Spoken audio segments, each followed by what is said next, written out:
Hello, so I'm Beth. I met a few of you at the session last month. I came along and Maxine asked me to come along and tell my story.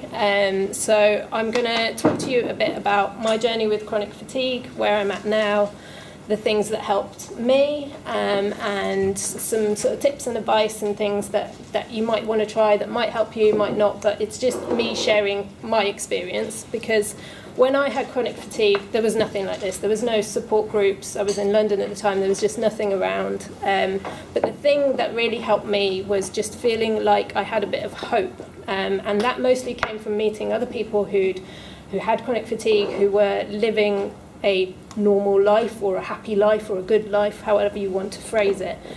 So I'm hoping that if you take away nothing else from that, you take away a little bit of hope because so 5.5 years ago when I was diagnosed with chronic fatigue, I couldn't get out of bed. Now I work, I run my own business, I socialise, I can go out with people, I can have a good time with my friends and family, I exercise, I'm living what I would consider a very happy, healthy life, despite of having the label of chronic fatigue.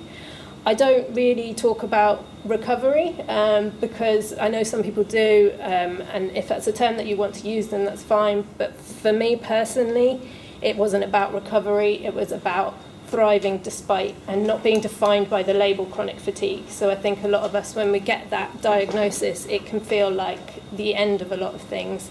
For me, it was actually the start of a really positive, really helpful journey that's led me to be where I am today, where I'm actually, I think, healthier and happier than I was before. So I'm just going to tell you a bit about that. If anyone's got any questions, I'm happy to answer them as we go along, because I know it can be difficult to remember what you were going to ask by the time we get to the end, so just stick your hand up, that's fine, not a problem.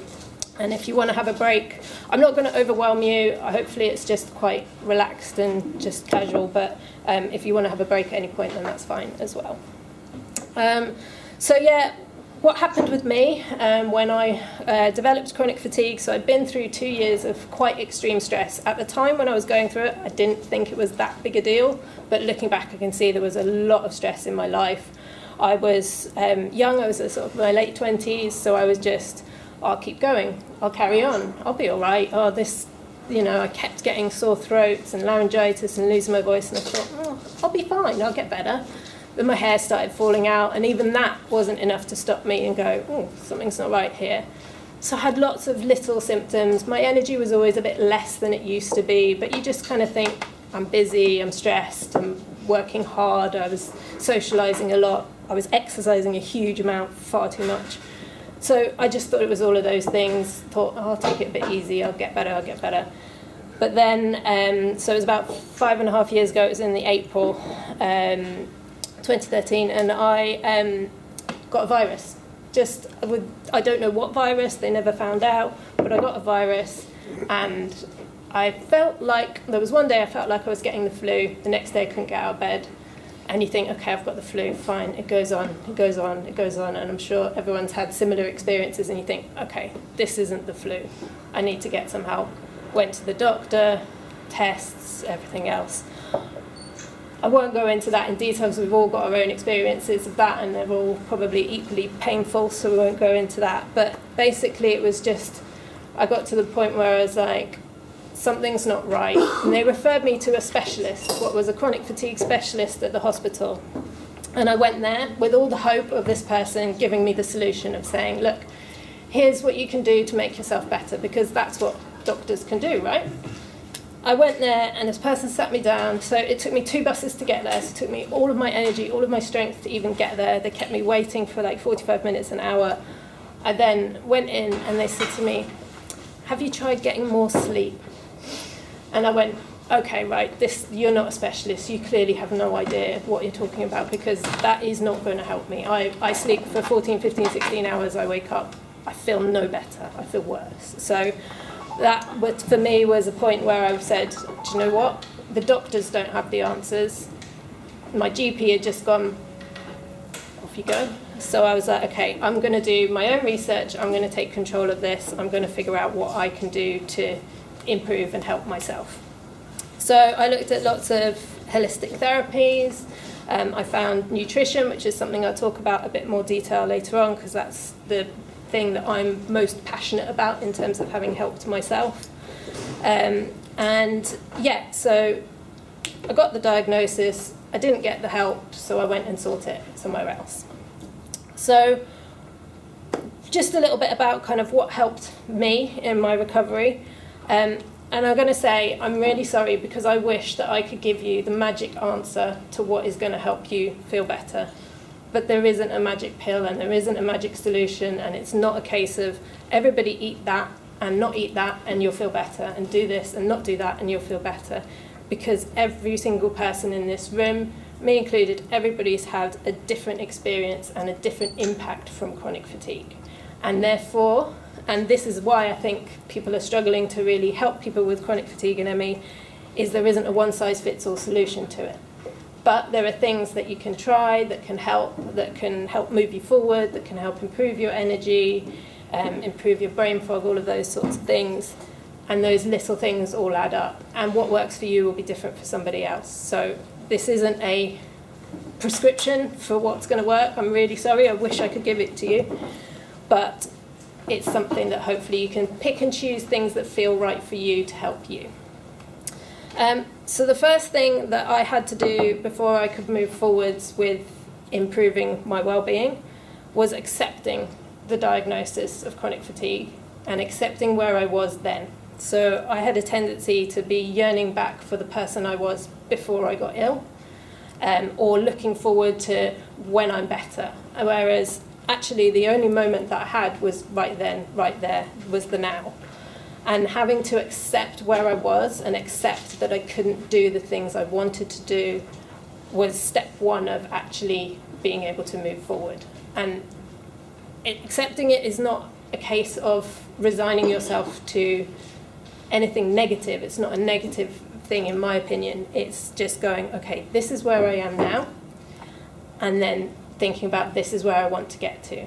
And for me, it wasn't about going from A to the final point B of being healthy, whatever healthy means to you or whatever well means to you.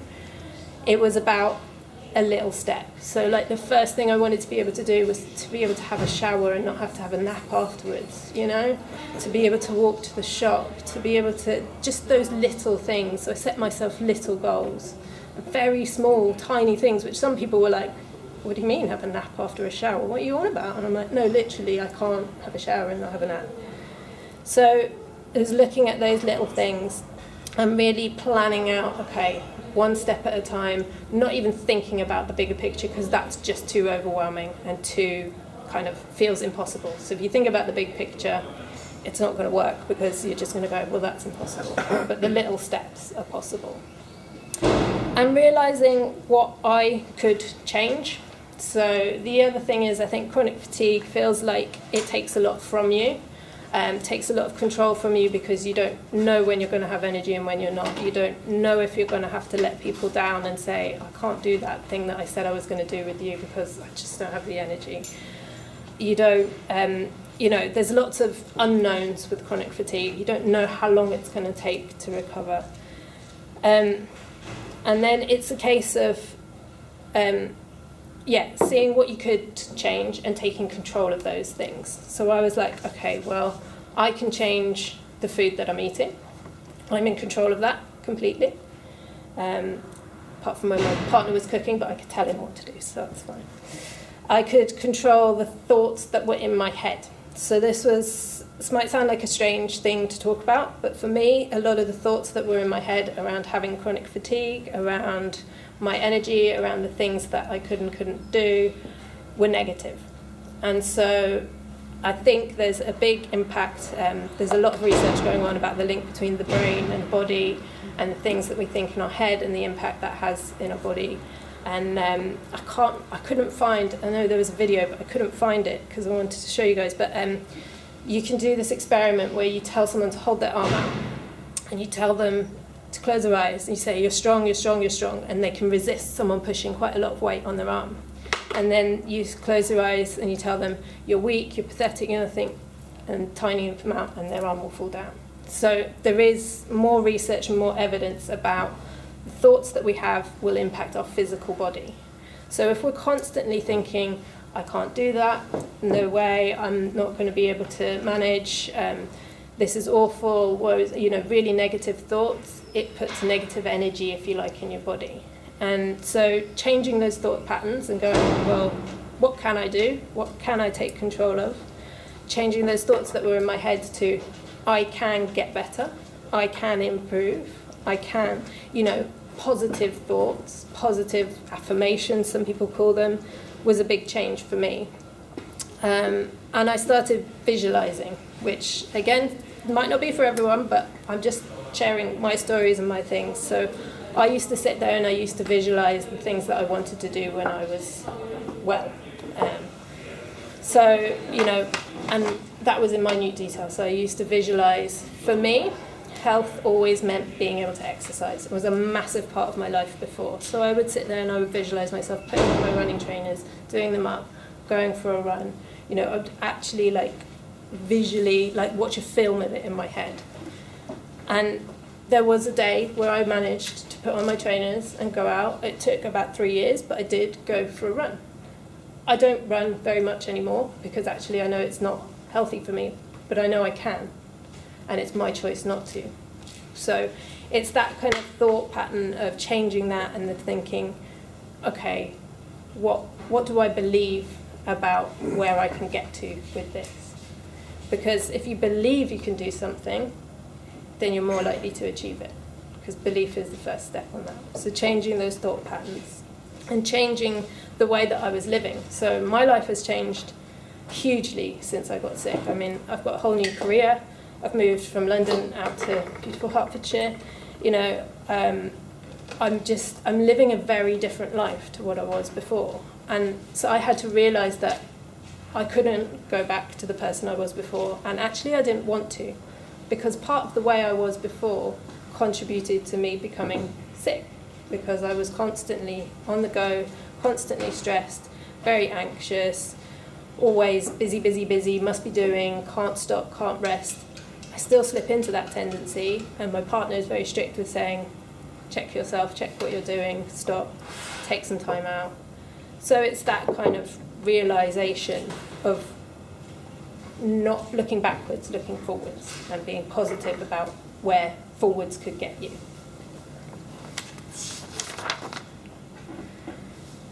So the other thing that I had to realise, so as I said to you, I went to see a doctor and I thought, the doctor's going to give me a pill, the doctor's going to make me better, they're going to tell me what I need to do, great.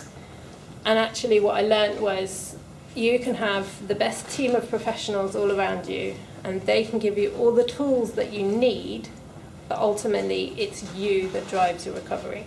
So if you imagine it like driving a car to a destination, they can give you the map, they can show you the way, they can give you the car and the petrol, but ultimately you're the one that's going to get in and drive that car to the end place. So you need to own your illness and take control of it and accept what you can and can't do, but strive for the things that you can do and drive your own recovery. Nutrition. I will talk a bit more about this later on, but I made quite drastic overhauls to my diet, not all at once. I did it in stages because it's too overwhelming otherwise. And I found that it was helping, little bits by little bits. I'll go into that in a bit more detail. And like I said, everyone's going to be different, so I'm not saying that by doing that, by following the diet that I eat, you're going to feel better, but there's certain evidence and research that would show that certain foods are better or worse for the body in certain conditions, and if we think about what's going on in our body, then those foods could be better or worse. I did take supplements.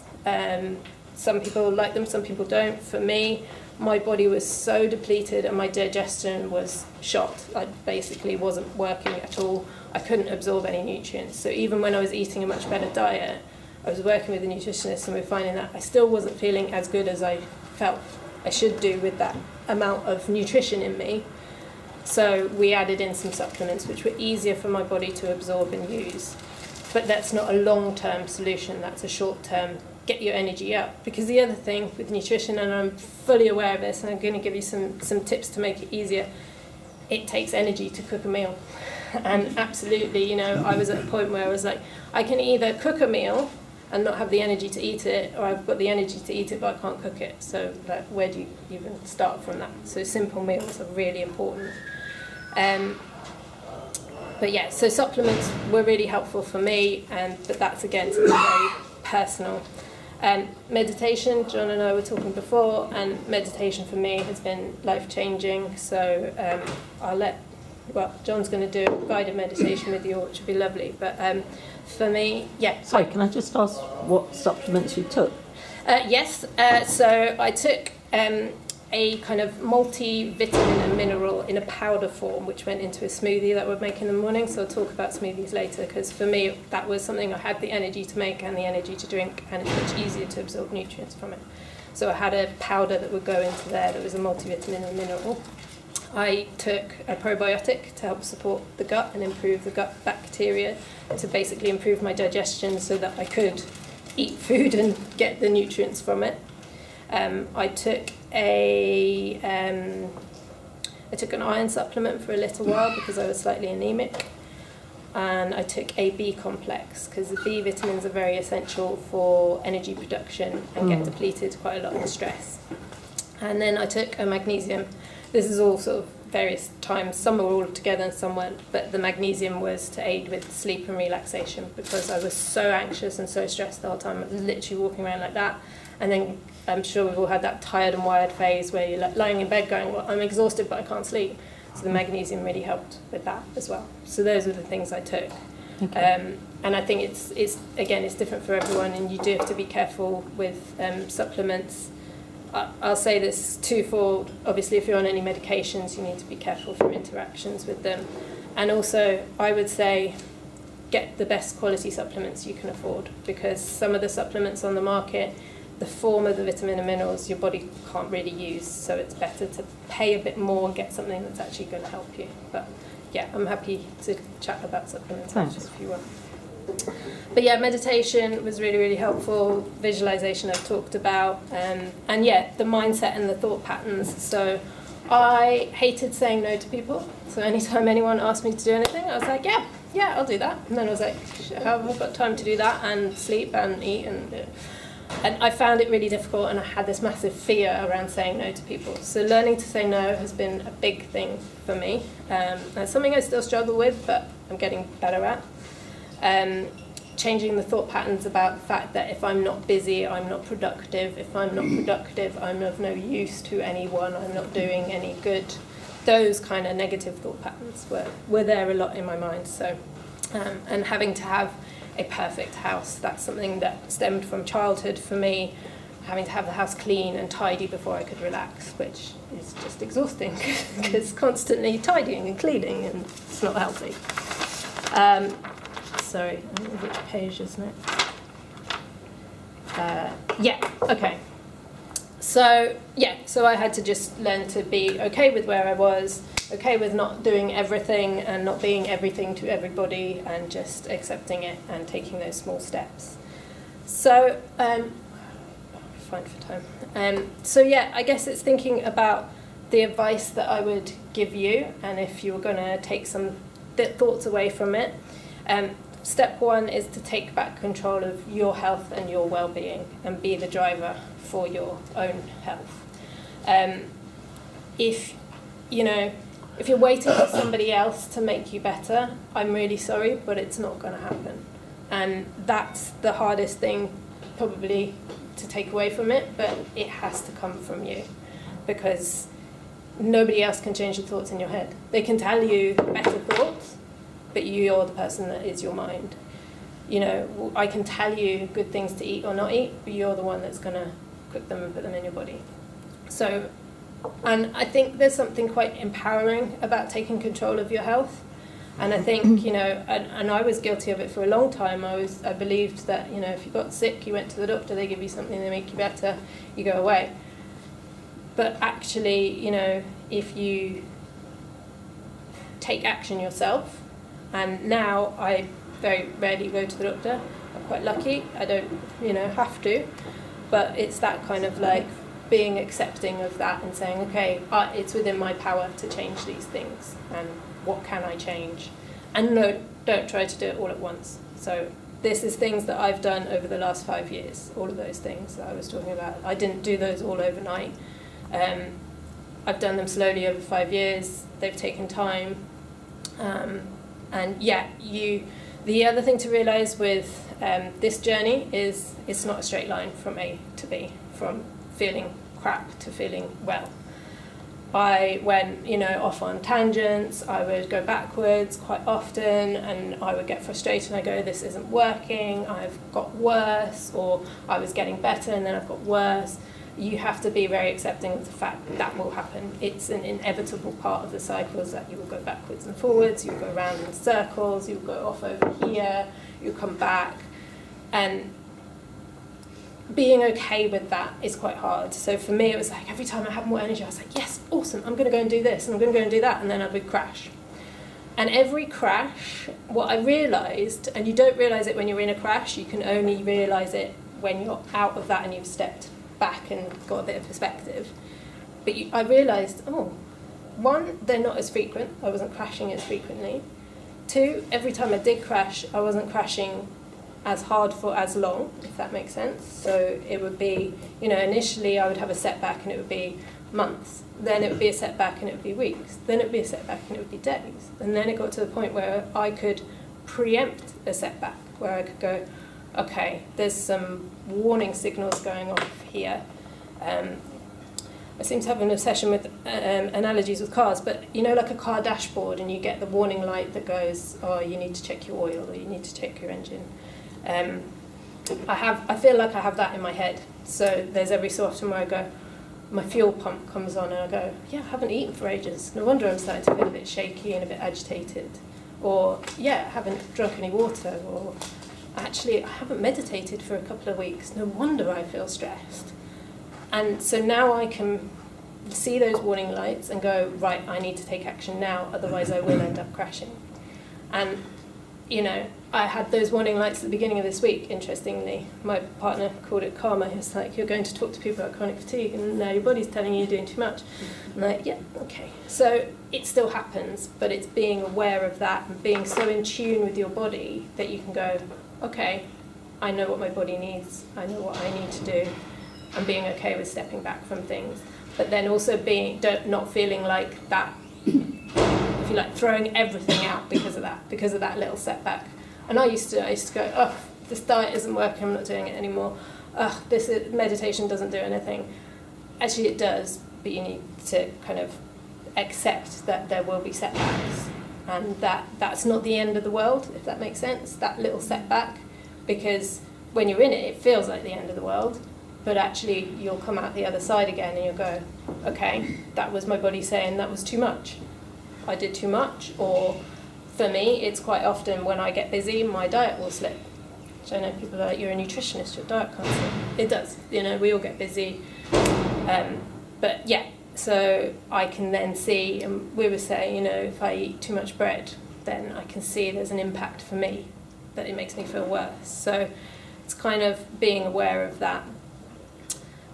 Set yourself small goals, as I said, rather than looking at the big picture. So, maybe have little goals that you want to reach, and when you reach there, stay there for a little while until you're very comfortable with doing that thing and not having a setback, and then set yourself another goal. And it will be tiny steps, but it can be quite helpful to do that. We've talked about that. And then, so I'm going to talk a bit more about nutrition and understanding your body and what it needs.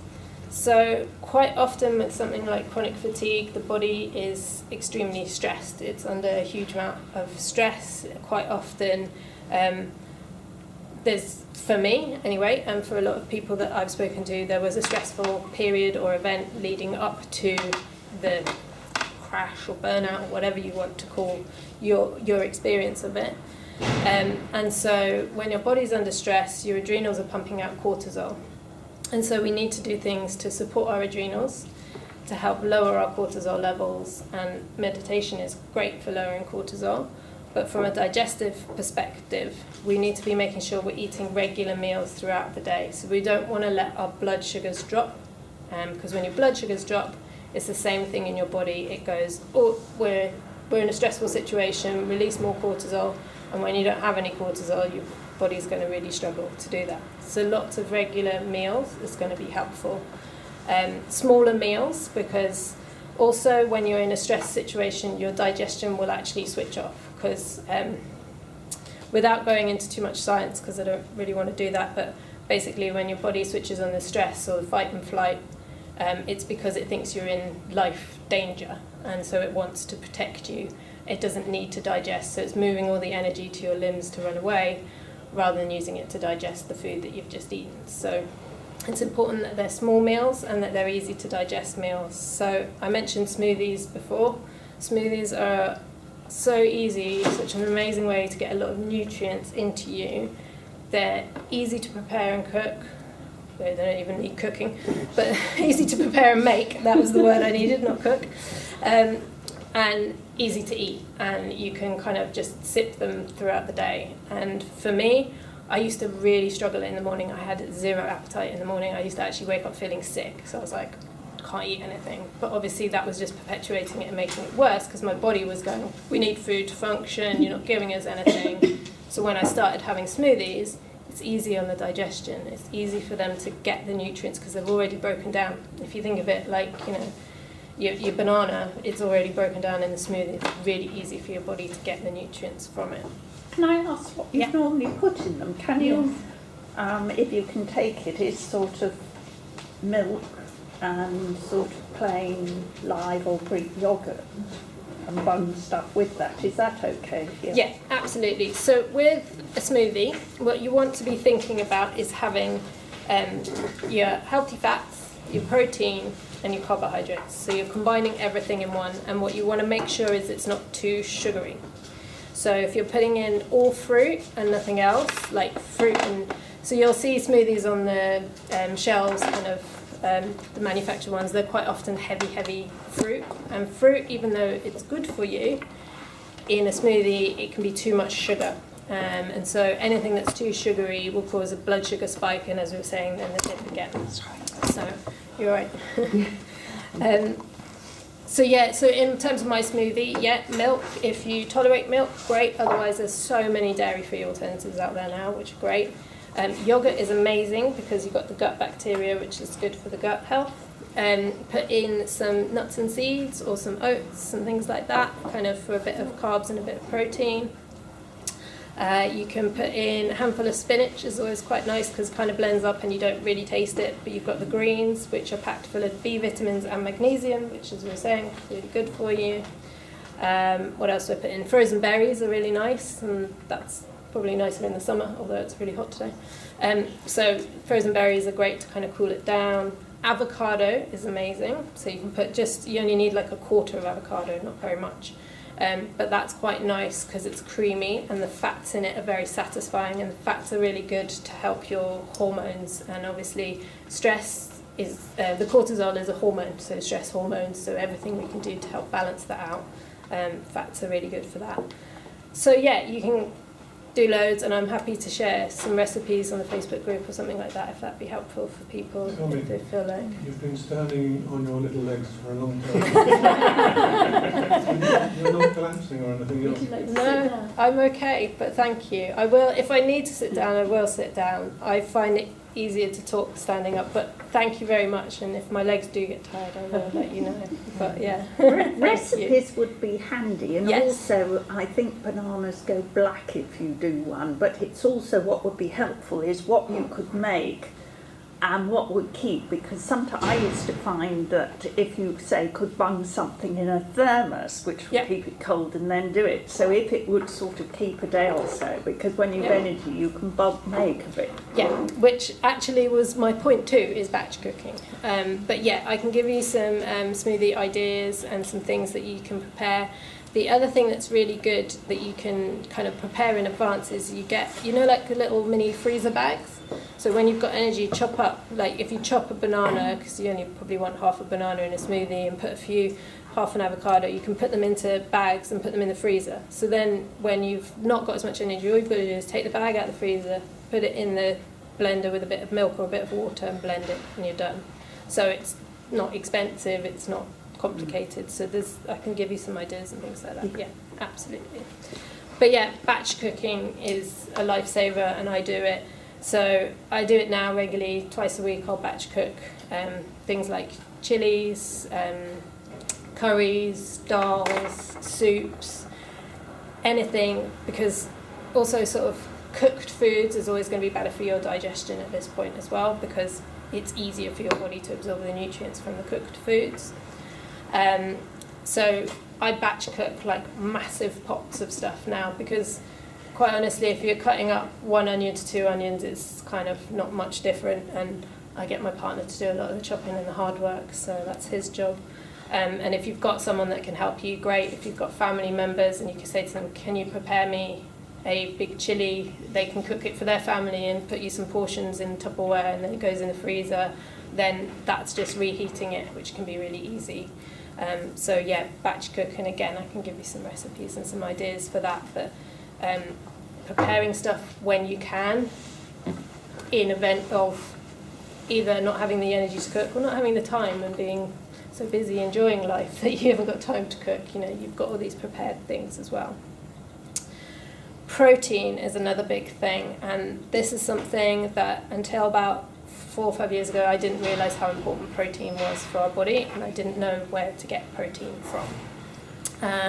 But protein is basically essential for every single function in our body. Our body uses what's called the little amino acids, so the chains within the proteins. It uses those to do everything, to make hormones, to rebuild muscles, to rebuild tissues, to give us strength, give us energy. It's converted, it just does everything, and people generally don't eat enough of it. Meat and fish and eggs and dairy are the most common sources of protein.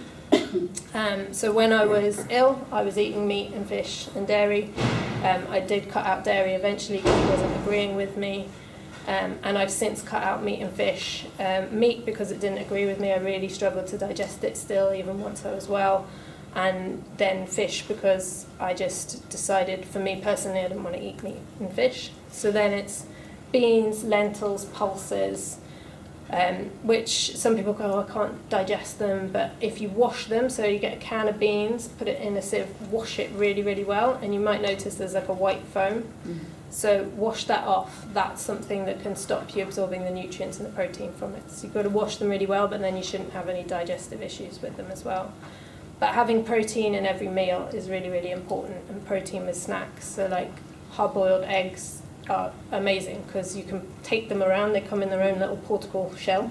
Just put them in a Tupperware, take it with you. You can have that anywhere, and that's just a really good source of protein that's going to help keep your blood sugars balanced for longer, keep your energies balanced, and it's just like, it's so important, and people kind of ignore it, and I used to ignore it massively. The next one's a big one, and people are going to probably not like me for it, but I'm going to say it anyway. So it's caffeine and sugar. So a lot of us probably know I used to use caffeine and sugar as a crutch to get through the day. So when I was at my worst, it was like, it was the only thing that I could think that was going to keep me awake to even do anything, or that was going to get me through the day, was caffeine and sugar. Sadly, what it's doing is causing more stress in your body, basically, without going into the science. It's adding stress to your systems, and it's giving you false energy. So you think you have energy from caffeine and sugar, and yeah, you do, but it's not real energy. It's actually going to be depleting the body. And it's really hard, and I'm not saying cut it out forever. I don't have caffeine now because actually now when I have it, it makes me go a bit hyper, so we try and avoid that.